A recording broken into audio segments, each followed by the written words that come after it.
Hi weavers, welcome to our channel just imagine novels. ఈరోజు మన కథ వద్దన్నా వదిలేస్తానా ఎపిసోడ్ 163. బాగా అంటూ ఏమీ లేదు ఆర్యన్ అంటూ ఆయన తనకు తెలిసినంత వరకు రుద్ర శివానీలా కథంతా చెప్పారు కమిషనర్ గారు. ఓ గాడ్, వాడంత క్రిమినల్ అయి అంతమంది లైఫ్స్తో ఆడుకుంటున్న ఎవరికి అనుమానం రాలేదా సార్ అని ఆశ్చర్యంగా అడిగాడు ఆర్యన్. ఆయన తలూపుతూ మేబీ శివాని ఫ్యామిలీలో ఎవరికో వాడి మీద డౌట్ రావడం వల్లే అందరినీ ఒకేసారి చంపేశాడేమో ఆ కౌశల్. లక్కీగా వాళ్ళ అక్క ప్రాణాలతో బయటపడిన పిచ్చిదైపోయి కొన్నాళ్ళకు చనిపోయి శివాని గారిని ఒంటరిదాన్ని చేశాడు ఆ రాస్కెల్. రుద్రగారు తన లైఫ్లో ఉన్నారు కాబట్టి వాడి భార్య నుండి ఆమెని కాపాడారు. ఇప్పటికీ వాడు ఆమెను అలాగైనా ఎత్తుకుపోవాలని చూస్తూ ఒకసారి ప్లాన్ చేస్తే రుద్ర ఆమెని కాపాడగలిగారు. కానీ ఆ కౌశల్ ఎస్కేప్ అయ్యాడు. ఇప్పుడు అండర్ గ్రౌండ్లోకి వెళ్ళిపోయి తన మేనమామ హెల్ప్తో ఏదో రకంగా వాళ్ళని ఇబ్బంది పెడుతూనే ఉన్నాడు అంటూ నిట్టూర్చారు ఆయన. కాఫీ అందిస్తున్న అతిథి, ఆ రాస్కెల్ చేసిన పనులకి వాడిని చంపిన పాపం లేదు డాడీ. ఓ గాడ్, సమాజంలో ఇలాంటి మనుషులు కూడా ఉన్నారా? మంచితనం చూపించినందుకు ఆవిడికి ఎంత అన్యాయం చేశాడు. అలాంటి వాడిని ఎలా వదిలేసింది డాడీ మీ డిపార్ట్మెంట్?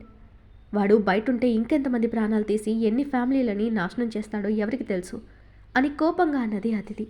ఆమె మాటలకి తనని ఆర్యన్ కోపంగా చూస్తే కమిషనర్ మాత్రం షటప్ బేబీ, నువ్వు ఇలాంటి విషయాలకి దూరంగా ఉండు. నీకెందుకు ఇవన్నీ? నీ పనేదో నువ్వు చూసుకో. మా మాటలు వినడమే నీ తప్పు. మళ్ళీ మా డిపార్ట్మెంట్ అంటావా? నీ రూమ్లోకి వెళ్ళు అని సీరియస్ అయ్యాడు కమిషనర్. అతిథి ఉక్రోషంగా తండ్రిని చూసి మూతి ముడుచుకుని అక్కడి నుండి వెళ్ళిపోయింది.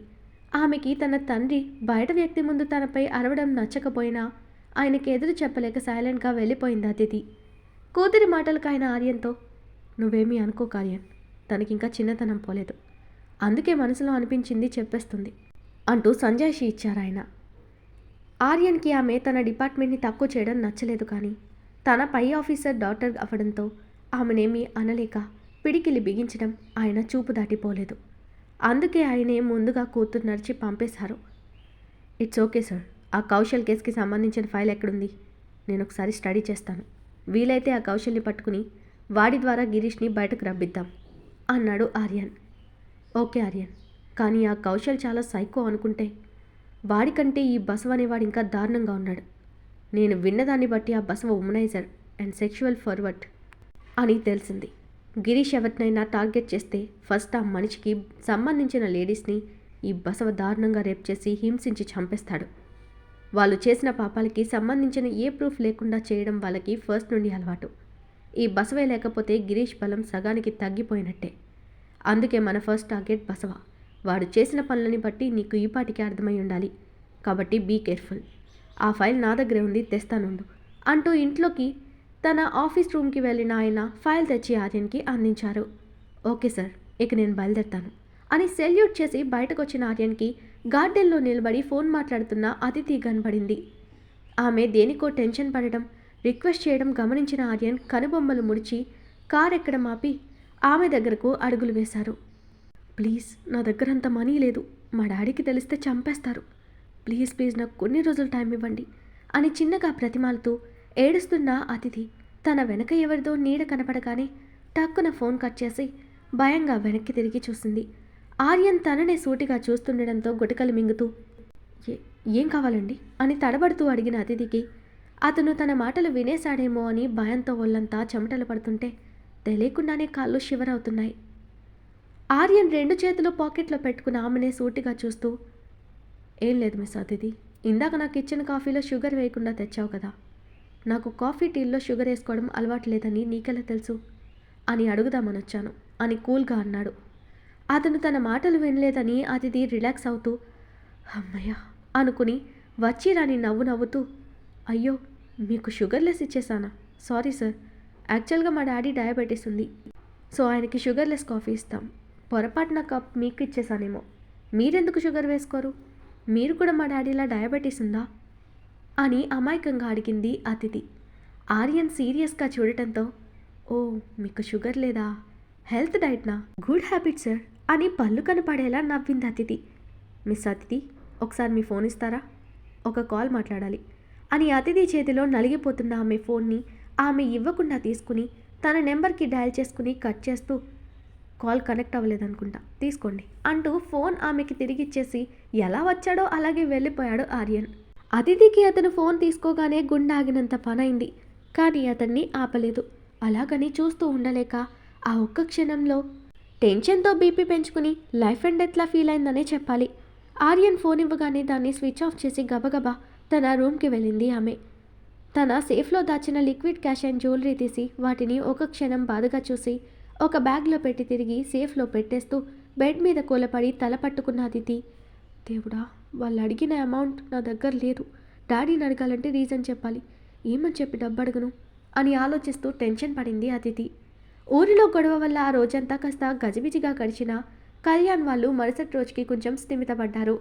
అప్పటిదాకా ఫోన్ చూస్తున్న కళ్యాణ్ కాఫీ తీసుకొచ్చిన సురేఖ ఖాళీ అందెల సవ్వడికి తలెత్తామని చూసి నవ్వుతూ ఫోన్ పక్కన పెట్టి ఆమె చేతిలోని కప్ అందుకున్నాడు. సురేఖ కూడా పక్కన కూర్చోబెట్టుకుని ముందుగా ఆమె పెదవుల దగ్గర కాఫీ కప్ పెట్టిన కళ్యాణ్ని బిడియంగా చూస్తూ, మీరు తాగండి, నేను తర్వాత తాగుతాను అంది సురేఖ. ఇద్దరం షేర్ చేసుకుందాం తాగురేఖ అని కళ్యాణ్ చెప్పగానే సురేఖ సిగ్గుపడుతూ కాఫీని సిప్ చేసి అతన్ని తాగమన్నట్టు చూసిందామె. కళ్యాణ్ నవ్వుతూ కాఫీ తాగి, పిల్లలేం చేస్తున్నారు రేఖ అని అడిగాడు. అత్తే మామయ్యలతో ఆరుబయట వచ్చుని పశువులతో వాటి దూడలతో ఆడుకుంటున్నారండి. మీకొకటి చెప్పాలి, బన్నీ మనల్ని చాలా మిస్ అవుతున్నాడంట. ఇందాక ఫోన్ చేసి మాట్లాడాడు వాడు. పోనీ ఇక్కడికి వచ్చేరా అంటే ఏమన్నాడో తెలుసా అండి? వాడంట సెల్ఫ్ డిఫెన్స్ బాగా నేర్చుకోవాలంట. అలాగే స్విమ్మింగ్, డ్రైవింగ్, హార్స్ రైడింగ్ అన్నీ నేర్చుకోవాలంట. ఈ హాలిడేస్లో టైం వేస్ట్ చేయకుండా అని సురేఖ నవ్వుతూ, అన్నీ నా తమ్ముడి పొలికలే అండి వాడికి. రుద్రలాగా బన్నీ కూడా చాలా ధైర్యవంతుడు అని అల్లుడి కోసం చెప్తూ మురిసిపోతున్న సురేఖను అలాగే నవ్వుతూ చూస్తుంటాడు కళ్యాణ్. ఆమె చెప్పడం ఆపి అతని వైపు చూస్తూ, ఏంటండి అలా చూస్తున్నారు? నా పాటికి నేనే మాట్లాడుతున్నా, మీరేం మాట్లాడరేంటి అని అయోమయంగా అడిగింది సురేఖ. కళ్యాణ్ నవ్వుతూ, రేఖ, నువ్వు నాకు చెప్పే గ్యాప్ ఇచ్చావు అసలు. నీకొకటి చెప్పనా? నీకు నీ తమ్ముడన్నా బన్నీ అన్నా చాలా ఇష్టం. ఎంతంటే నాకంటే కూడా 1% ఎక్కువే అని చెప్పాలి. మీరిద్దరూ తోబుట్టకపోయినా మీ బాండింగ్ చూసి నాకు చాలా ముచ్చటగా అనిపిస్తుంది తెలుసా. రుద్ర కూడా అంతే. నీకోసం ఎక్కడి దాకైనా వెళ్ళిపోతాడు, ఏమైనా చేస్తాడు. పిల్లల్ని నిన్ను కంటిపాపలా కాపాడుకుంటాడు. బన్నీ కూడా రుద్రలాగే సన్నీని ఓన్ చేసేసుకున్నా ఆశ్చర్యం లేదు అని నవ్వుతూ అన్నాడు కళ్యాణ్. అంతకన్నా అదృష్టం మరొకటి ఉండదు కదండి. నా మేనల్లుడు నా కల్లుడైతే ఇంకేం కావాలి అని ఫ్లోలో అనేసి టక్కున కళ్యాణ్ వైపు చూసిన సురేఖ, సారీ అండి, హ్యాపీనెస్లో ఈ మాట అనేసాను, కానీ మీతో సంప్రదించకుండా అంత పెద్ద నిర్ణయం నేనే చెప్పేయడం తప్పు కదా. క్షమించండి, ఇది నా నిర్ణయం కాదు, కానీ నా మనసులో ఉన్న ఆశ మాత్రమే అని సంజాయిషి ఇచ్చింది సురేఖ. కళ్యాణ్ ఆమె చెయ్యి పట్టుకుని ప్రేమగా చూస్తూ, రేఖ, నువ్వు ఇలా ప్రతిదానికి నాకు సంజాయిషి ఇవ్వడం, గిల్టీగా ఫీల్ అవ్వడం మానే. భర్తగా నీ సంతోషాలని, నీ మనసులో మాటల్ని నాతో పంచుకుంటేనే కదా మనది నిజమైన భార్యాభర్తల బంధం అవుతుంది. నువ్వు మనసు విప్పి నాతో చెప్తేనే కదా నాకు కూడా నీకేం కావాలో తెలిసేది. అయినా మనం భార్యాభర్తల మధ్య దాపరికాలు, మొహమాటాలు పనికిరావు రేఖ. అలా దాచుకోవడం నిజమైన బంధం అనిపించుకోదు. మన ప్రేమని పంచుకున్నట్టే మన మనసును కూడా పంచుకోవాలి. ఒకరి అభిప్రాయాలని ఒకరు తెలుసుకుని గౌరవించుకుంటేనే లైఫ్లో ముందుకు సాగాలి. అర్థమైందా అంటూ ఆమెని లేపి ఒళ్ళోకి తీసుకున్నాడు కళ్యాణ్. మీ మాటలు నిజమే, కానీ నన్ను వదలండి ఫస్ట్. మనల్ని అత్తయ్యో పిల్లలో ఇలా చూస్తే ఏమనుకుంటారు? పిల్లలు పడుకోవడానికి రోజు ఇక్కడికి వస్తారేమో అని బిడియంగా అంది సురేఖ. మనల్ని ఇలా ఎవరూ చూడకపోతే రాకపోతే నీకు ఓకేనా అని అంటూ కొంటెగా అడిగాడు కళ్యాణ్. నేను అన్నది అది కాదండి అంటూ సురేఖ ఏదో చెప్పబోతుంటే అతను ఆమె పెదవుల మీద వేలు పెట్టి, మాట్లాడకు అని మెల్లగా చెప్తూ ఆ వేలిని తీసి ఆ ప్లేస్లో సడన్గా తన పెదాల నుంచాడు కళ్యాణ్. అతను అలా చేస్తాడని ఊహించని సురేఖ ఉలిక్కిపడి దూరం జరగబోయింది. ఆమెకి ఆ ఛాన్స్ లేకుండా తన మెడ వెనుక నుండి ఒక చేయి వేసి మరో చేత్తో ఆమె నడుమును చుట్టేసి తన పెదవులని అందుకుని డీప్గా కిస్ చేయడం స్టార్ట్ చేశాడు కళ్యాణ్. ఫస్ట్ షాక్లో నిలుక్కుపోయిన సురేఖ అతని ప్రేమకి లొంగిపోయి అతని జుట్టులోకి వేళ్లు దూర్చి నిమురుతూ ఆ ముద్దుకు చేత కలిపింది. కాసేపటికి తనని వదిలి బలంగా ఊపిరి తీసుకుంటున్న సురేఖని చూసి వాటర్ అందించాడు కళ్యాణ్. సురేఖ బాటిల్ అందుకుని గబగబా తాగి సగం మీద ఒలిగించుకున్న సురేఖని చూసి అతను చిరునవ్వుతో, ఎందుకు రేఖ నీకు అంత కంగారు? ఇక్కడుంది నీ మొగుడే కదా, చూడు చీర తడిచిపోయింది అని చెప్తూ తడిచిన చీర ఆమె ఒంటికి అతుక్కుపోయి తన ఒంపు సొంపులు స్పష్టంగా తెలుస్తుంటే కాంక్ష నిండిన చూపులతోనే తనని తడిమాడు కళ్యాణ్. అతని చూపులు తనని తడుముతుంటే సిగ్గుతో చేతులని ఎదిగి అడ్డుగా పెట్టుకుని సిగ్గుతో ఎర్రగా మారిన బుగ్గలతో అతని చిరుకోపంగా చూస్తూ, "నువ్వలా చూడకు కళ్యాణ్, నాకేదోలా ఉంది" అంది సురేఖ. తన పేరుని ఏకాంతంలో కొన్నిసార్లే ఆమె నోటి వెంట వినడం జరుగుతుంది. ఆ పిలుపు అతనికి కొత్త ఉత్సాహాన్ని ఇస్తుంది. ఇష్టంగా ఆమె చేతుల్ని పట్టి విడదీసి అతని ఎదికి హత్తుకున్న కళ్యాణ్, "నువ్వు నా పేరు పలికిన ప్రతిసారి నా పేరు నాకే కొత్తగా అందంగా అనిపిస్తుంది బంగారం. ప్లీజ్ మన ఏకాంతంలో నన్ను పేరు పెట్టి పిలువు" అని ప్రేమగా అడిగాడు. "ఊహు, నాకు సిగ్గు" అని చిన్నగా అంటున్న సురేఖని బ్రతిమాలుతూ, "ప్లీజ్ రా, నా కోసం ఈ ఒక్కటి చేయలేవా" అని గారంగా అడిగాడు కళ్యాణ్. బయట ఎప్పుడు అందరి ముందు గంభీరంగా ఉండే కళ్యాణ్ తన దగ్గర మాత్రమే ఇలా ఉంటాడు. అతను ఇప్పుడు తన కంటికి పసివాడ్లా, చాక్లెట్ కోసం అమ్మ దగ్గర గారాలు పోయే పిల్లాడ్లా కనపడేసరికి నవ్వింది సురేఖ. ఆమె నవ్వడంతో ఉడుక్కున్న కళ్యాణ్, "ఓయ్, నేను అడుగుతుంటే సమాధానం చెప్పకుండా నవ్వుతావేంటి" అని చిరుకోపంగా అడిగాడు. సురేఖ అలాగే నవ్వుతూ, "సరే, ట్రై చేస్తాను, కానీ ఇప్పుడు వదలండి, నాకు కిచెన్లో పనుంది" అన్నది. "ఆ పని చేయడానికి లచ్చి ఉందిలే, నువ్వు నా సంగతి చూడు బంగారం" అంటూ ప్రేమగా ఆమెని హత్తుకున్న కళ్యాణ్ని వారిస్తూ, "ఈ టైంలో ఏంటి కళ్యాణ్, ఎవరైనా చూస్తే వీళ్ళకి పని పాట లేదా అనుకుంటారు. ప్లీజ్, కావాలంటే నైట్కి మీకు అడ్డు చెప్పను" అని రిక్వెస్ట్ చేసింది సురేఖ కళ్యాణ్ని. "సరే, ఇప్పుడు మీల్స్ వద్దు, కానీ స్నాక్స్ అయినా ఇవ్వు" అంటూ ఆమె ఎద మీద బయటని లాగేసి అక్కడ ముద్దు పెడుతూ ఆమె కంఠాన్ని లిక్ చేశాడు కళ్యాణ్. వద్దు వద్దంటూనే అతని పనులకు సహకరిస్తూ అతనికి తన పెదవులని అందించి మరొక లిప్ కిస్ని అందుకుంది సురేఖ. అక్కడితో ఆగని కళ్యాణ్ ఆమె పెదవులు వీడి తమకంతో బిగుతుగా మారిన తన ఎదని బ్లౌజ్ మీద నుండే కిస్ చేస్తూ హుక్స్ ఒక్కొక్కటి తీస్తుంటే అడ్డు చెప్పబోయిన సురేఖ చేతిని వెనక్కి పెట్టి పూర్తిగా బ్లౌజ్ తనకి దూరం చేశాడు. సిగ్గుతో సురేఖ అతని కళ్ళని మూసే ప్రయత్నం చేయగా అతను ఆమె చేతిని తోసేసి, "చూడు నువ్వు బంగారం, నైట్ సిగ్గంటూ లైట్ ఆఫ్ చేసేసావు, ఇప్పుడైనా నీ అందాలని కళ్ళారా చూసే భాగ్యం కల్పించు" అని హస్కీగా అడుగుతూ ఆమె 2 చేతులని పైకి పెట్టి ఒక చేత్తో లాక్ చేసి పసిడి కాంతులు వెదజల్లుతున్న ఆమె ఎదపొంగులని తనివి తీరా చూస్తూ తన పెదాలకి పని చెప్పాడతను. అతని కొంటె పనులకి పరవశిస్తూ లొంగిపోయింది సురేఖ. కాసేపటికి తమకంగా ఆమె అందాలని తడుముతున్న అతని వీపుని చేతులతో గట్టిగా చుట్టేసి బలంగా హత్తుకుందామే. "మెత్తగా చున్నుముక్కలా ఉన్నావు బంగారం, నీ అందాలను చూస్తుంటే కొంచెం కొంచెం కొరుక్కు తినేయాలనిపిస్తుంది" అని మత్తుగా చెప్తూ నిజంగానే చిన్నగా కొరుకుతూ ఆమె ఒంట్లో వేడిని రేపాడు కళ్యాణ్. అతను అలా చేస్తుంటే మత్తుగా అతని పేరుని పిలుస్తూ వేడి నిట్టూర్పులతో అతని ఇంకా రెచ్చగొట్టింది సురేఖ.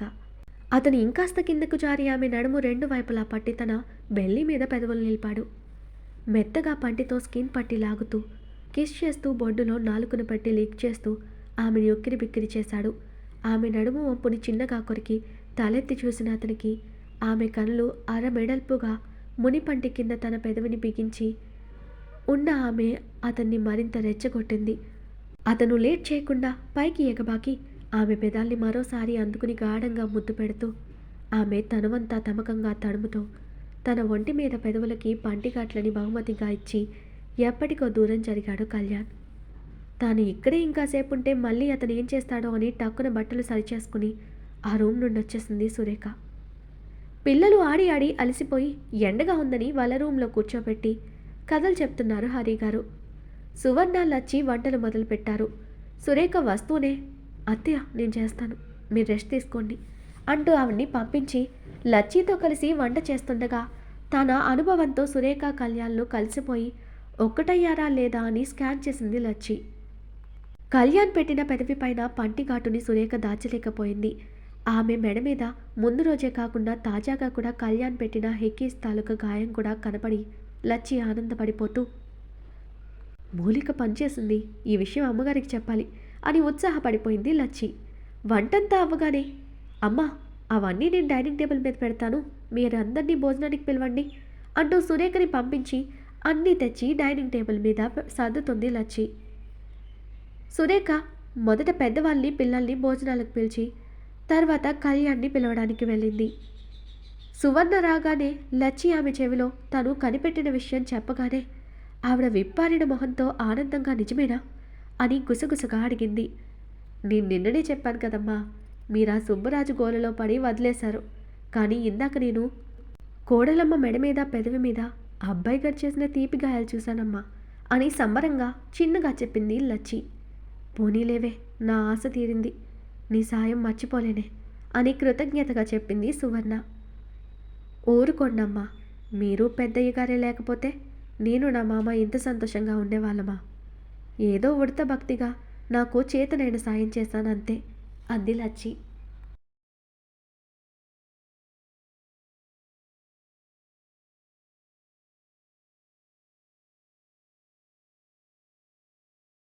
ఈరోజు మన కథ ఇక్కడితో కంప్లీట్ అయింది.